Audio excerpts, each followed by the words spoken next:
वो pregnancy plan कर रही हैं तो बार बार वो यही सोचती हैं कि हो सकता है कि अब मेरी डेट मिस हो जाए और मेरी किट में, यूरिन प्रेगनेंसी किट में 2 लाइनें देखने को मिले। लेकिन कई बार छोटी छोटी प्रॉब्लम्स की वजह से गर्भधारण, गर्भस्थापन जिसको इम्प्लांटेशन कहते हैं, फेल हो जाता है। तो वो चीज़ें क्या हैं? वो ऐसी चीज़ें हैं ना इलाज की पकड़ में आती हैं और ना दवा ही उसका सोल्यूशन है। वो छोटी छोटी चीज़ें हमारे जीवनचर्या से जुड़ी हैं, हमारे खान पान से जुड़ी, हमारे तौर तरीके से जुड़ी हैं, फूड के सिलेक्शन, किस तरीके का खाना हम खाते हैं उससे जुड़ी हैं।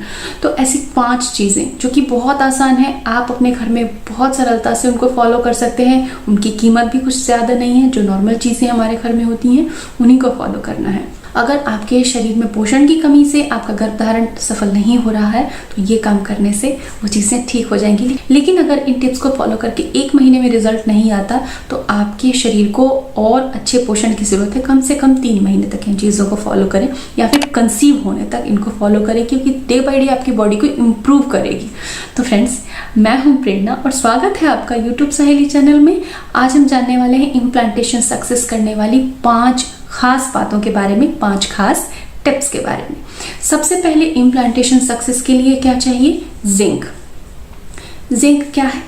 जिंक एक मिनरल है, एक तत्व है, लेकिन जिंक का बहुत महत्वपूर्ण रोल है आपके इम्प्लांटेशन के लिए। तो जिंक किन से मिलता है? जितने भी नट्स होते हैं, जितने भी सीड्स होते हैं, जैसे कि कद्दू के बीज हो गए, जितने भी ड्राई फ्रूट्स हैं, नट्स हैं, आप आलमंड्स, बादाम ले लीजिए, पिस्ता ले लीजिए, फिग, इन सभी चीज़ों में बहुत अच्छी मात्रा में माइक्रो न्यूट्रिएंट्स होते हैं, मिनरल्स होते हैं, विटामिन्स होते हैं और जिंक भी उनमें होता है। इसके साथ ही स्प्राउट्स में भी बहुत अच्छा जिंक होता है। तो नट्स, सीड्स और स्प्राउट्स को आप डेली थोड़ी थोड़ी मात्रा में ज़रूर लीजिए। दूसरी जो खास चीज़ है इम्प्लांटेशन सक्सेस के लिए वो है ओमेगा 3 फैट।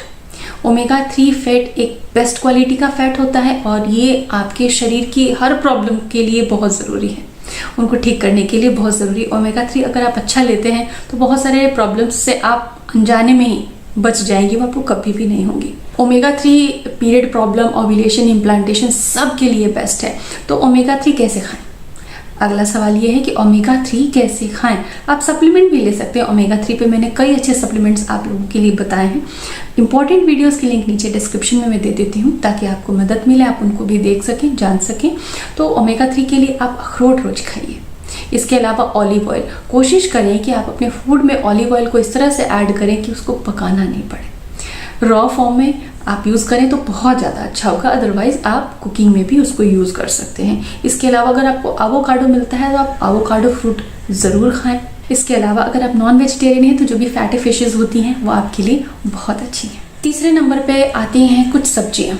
सब्जियों का रोल क्या है आपके इम्प्लांटेशन को सक्सेस करने के लिए? देखिए फ्रेंड्स, सब्जियां तो हम सभी रोज़ खाते हैं, लेकिन जब हम उसका महत्व जान जाते हैं, कौन कौन सी सब्जियों को प्रायोरिटी से खाना है ये जान जाते हैं, तो हम उसको बहुत अच्छे से लाभ उठा पाते हैं। तो सब्जियों का रोल ये है कि आपको बहुत अच्छी मात्रा में फाइबर देंगी और एस्ट्रोजन का बैलेंस बनाएंगी बॉडी के अंदर। तो वो सब्जियां कौन कौन सी हैं? आप पत्ता गोभी ले सकते हैं, आप फूल गोभी ले सकते हैं, आप ब्रोकोली ले सकते हैं, आप गाजर ले सकते हैं।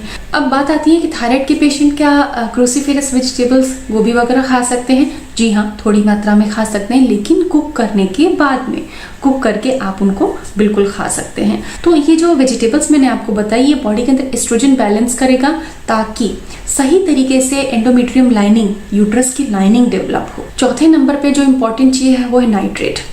नाइट्रेट कैसे ले? तो जो हम सब्जियां या फ्रूट्स कुछ लेते हैं उनमें नाइट्रेट होता है। कौन कौन सी चीज़ों में होता है?